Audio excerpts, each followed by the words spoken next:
नमस्कार श्रोतागण, उपासना पॉडकास्ट के सभी दर्शकों का स्वागत है। आप श्रवण कर रहे हैं गरुड़ पुराण की कथा। गरुड़ पुराण में अब तक आपने सुना अध्याय 14 में धर्मराज निरूपण की कथा। इस एपिसोड में आप सुनेंगे अध्याय 15 में सुकृति जन्माचरण निरूपण की कथा। तो अपनी उपस्थिति के लिए कमेंट बॉक्स में लिखिए जय श्री हरि।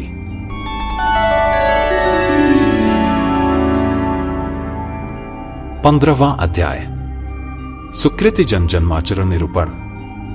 धर्मात्मा जन का दिव्यलोकों का सुख भोग कर उत्तम कुल में जन्म लेना, शरीर के व्यावहारिक तथा पारमार्थिक दो रूपों का वर्णन, अजपाजप की विधि, भगवत प्राप्ति के साधनों में भक्ति योग की प्रधानता। गरुड़ जी ने कहा, धर्मात्मा व्यक्ति स्वर्ग के भोगों को भोग कर पुण्य निर्मल कुल में उत्पन्न होता है, इसलिए माता के गर्भ में उसकी उत्पत्ति कैसे होती है इस विषय में बताइए। हे करुणानिधे, पुण्यात्मा पुरुष इस देह के विषय में जिस प्रकार विचार करता है वह मैं सुनना चाहता हूं, मुझे बताइए। श्री भगवान ने कहा, हे तार्क्ष्य, तुमने ठीक पूछा है। मैं तुम्हें परम गोपनीय बात बताता हूं जिसे जान लेने मात्र से मनुष्य सर्वज्ञ हो जाता है। पहले मैं तुम्हें शरीर के पारमार्थिक स्वरूप के विषय में बतलाता हूं, जो ब्रह्मांड के गुणों से संपन्न है और योगियों के द्वारा करने योग्य है। इस पारमार्थिक शरीर में जिस प्रकार योगी लोग षटचक्र का चिंतन करते हैं वह सब मुझसे सुनो। पुण्यात्मा जीव पवित्र आचरण करने वाले लक्ष्मी संपन्न गृहस्थों के घर में जैसे उत्पन्न होता है और उसके पिता तथा माता के विधान एवं नियम जिस प्रकार के होते हैं उनके विषय में तुमसे कहता हूं। स्त्रियों के ऋतुकाल में 4 दिन तक उनका त्याग कर देना चाहिए, अर्थात उनसे दूर रहना चाहिए। उतने समय तक उनका मुख भी नहीं देखना चाहिए, क्योंकि उस समय उनके शरीर में पाप का निवास रहता है। चौथे दिन वस्त्रों सहित स्नान करने के अनंतर वह नारी शुद्ध होती है तथा 1 सप्ताह के बाद पितरों एवं देवताओं के पूजन अर्चन तथा व्रत करने के योग्य होती है। 1 सप्ताह के मध्य में जो गर्भ धारण होता है उससे मलिन वृत्ति वाली संतान का जन्म होता है। प्राय ऋतुकाल के 8वें दिन गर्भाधान से पुत्र की उत्पत्ति होती है। ऋतुकाल के अनंतर युग्म सम रात्रियों में गर्भाधान होने से पुत्र और अयुग्म विषम रात्रियों में गर्भाधान से कन्या की उत्पत्ति होती है। इसलिए पूर्व की 7 रात्रियों को छोड़कर युग्म की रात्रियों में ही समागम करना चाहिए। स्त्रियों के रजोदर्शन से सामान्यत 16 रात्रियों तक ऋतुकाल बताया गया है। 14वीं रात्रि को गर्भाधान होने पर गुणवान, भाग्यवान और धार्मिक पुत्र की उत्पत्ति होती है। प्राकृत जीवों सामान्य मनुष्यों को गर्भाधान के निमित्त उस रात्रि में गर्भाधान का अवसर प्राप्त नहीं होता। 5वें दिन स्त्री को मधुर भोजन करना चाहिए। कड़वा, खारा, तीखा तथा उष्ण भोजन से दूर रहना चाहिए। तब स्त्री का वह क्षेत्र गर्भाशय औषधि का पात्र हो जाता है और उसमें संस्थापित बीज अमृत की तरह सुरक्षित रहता है। उस औषधि क्षेत्र में बीजपन गर्भाधान करने वाला स्वामी अच्छे फल को प्राप्त करता है। तांबूल खाकर, पुष्प और श्रीखंड से युक्त होकर तथा पवित्र वस्त्र धारण करके मन में धार्मिक भावों को रखकर पुरुष को सुंदर शैया पर संवास करना चाहिए। गर्भाधान के समय पुरुष की मनोवृत्ति जिस प्रकार की होती है उसी प्रकार के स्वभाव वाला जीव गर्भ में प्रविष्ट होता है। बीज का स्वरूप धारण करके चैतन्यांश पुरुष के शुक्र में स्थित रहता है। पुरुष की काम वासना, चित्तवृत्ति तथा शुक्र जब एकत्व को प्राप्त होते हैं तब स्त्री के गर्भाशय में पुरुष द्रवित होता है। स्त्री के गर्भाशय में शुक्र और शोणित के संयोग से पिंड की उत्पत्ति होती है। गर्भ में आने वाला सुकृति पुत्र पिता माता को परम आनंद देने वाला होता है और उसके पुंसवन आदि समस्त संस्कार किए जाते हैं। पुण्यात्मा पुरुष ग्रहों की उच्च स्थिति में जन्म प्राप्त करता है।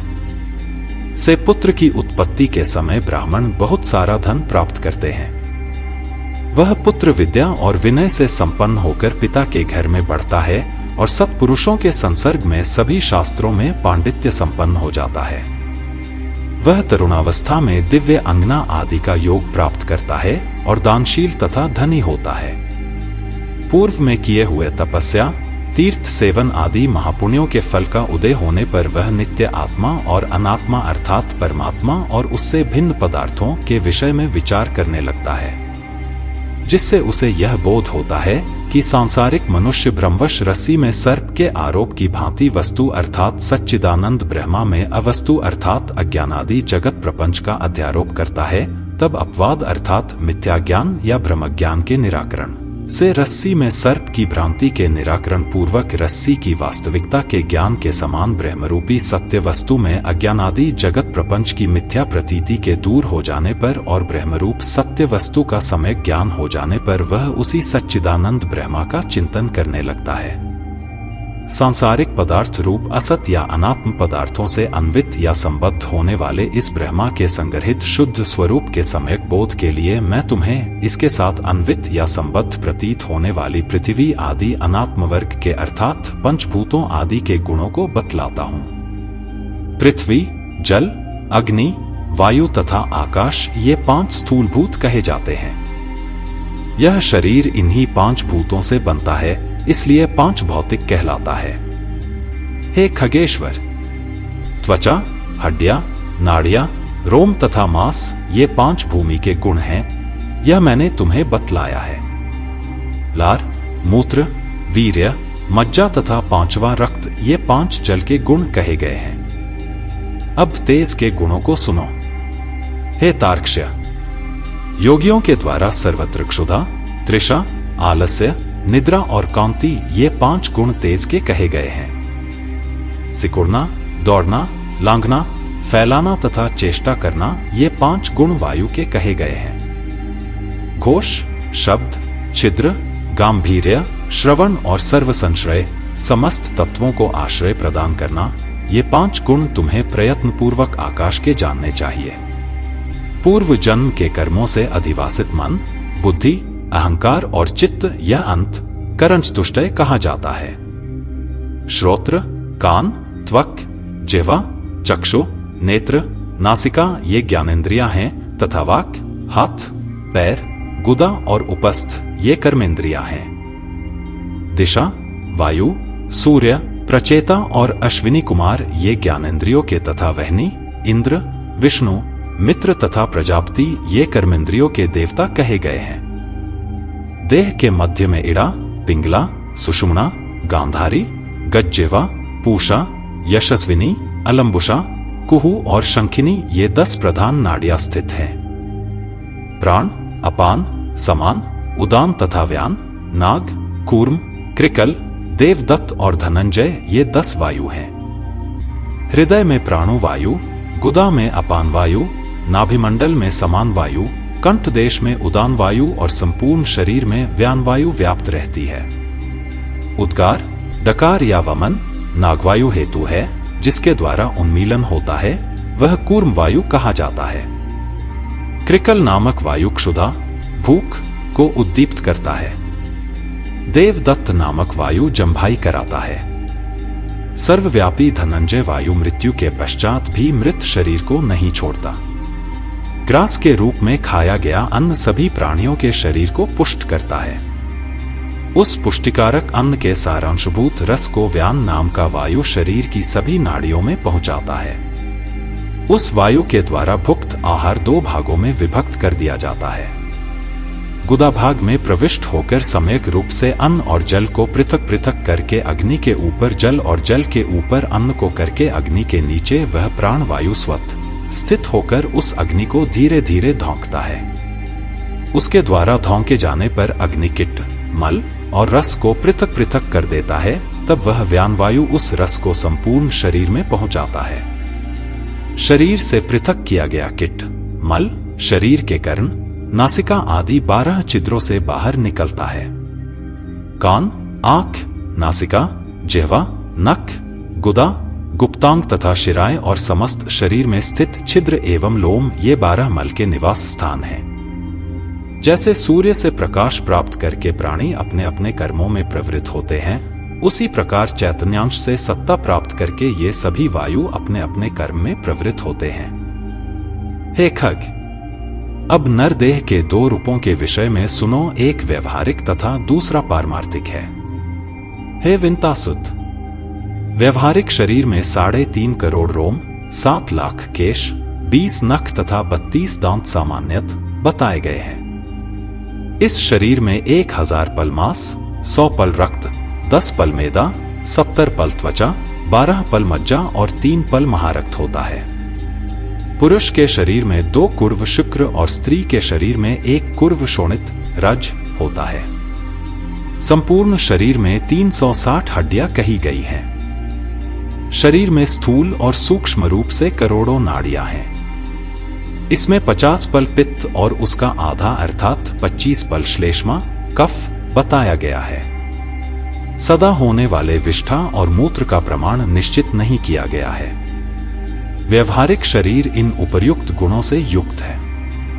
पारमार्थिक शरीर में सभी 14 भुवन, सभी पर्वत, सभी द्वीप एवं सभी सागर तथा सूर्य आदि ग्रह सूक्ष्म रूप से विद्यमान रहते हैं। पारमार्थिक शरीर में मूलाधार आदि 6 चक्र होते हैं। ब्रह्मांड में जो गुण कहे गए हैं वे सभी इस शरीर में स्थित हैं।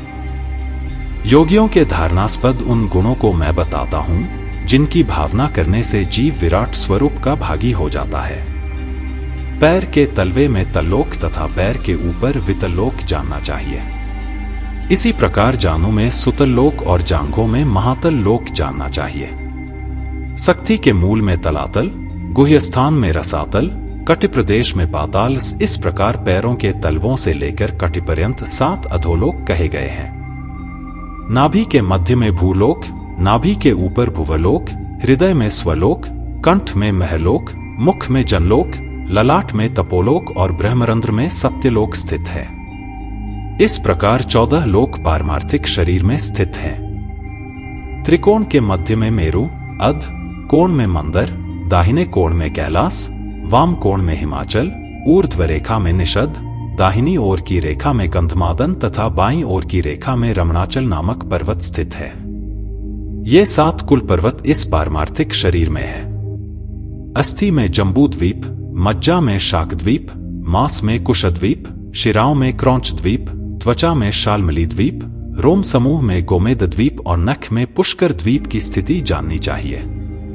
तत्पश्चात सागरों की स्थिति इस प्रकार है। हे विंतासुत, क्षार समुद्र मूत्र में, क्षीर सागर दूध में, सुरा का सागर श्लेष्म कफ में, घृत का सागर मज्जा में, रस का सागर शरीरस्थ रस में और दधि सागर रक्त में स्थित समझना चाहिए।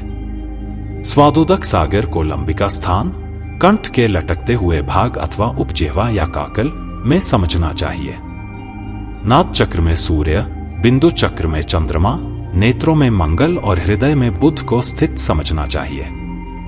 विष्णु स्थान अर्थात नाभि में स्थित मणिपूरक चक्र में बृहस्पति तथा शुक्र में शुक्र स्थित हैं। नाभिस्थान नाभि गोलक में शनैश्चर स्थित है और मुख में राहु स्थित कहा गया है।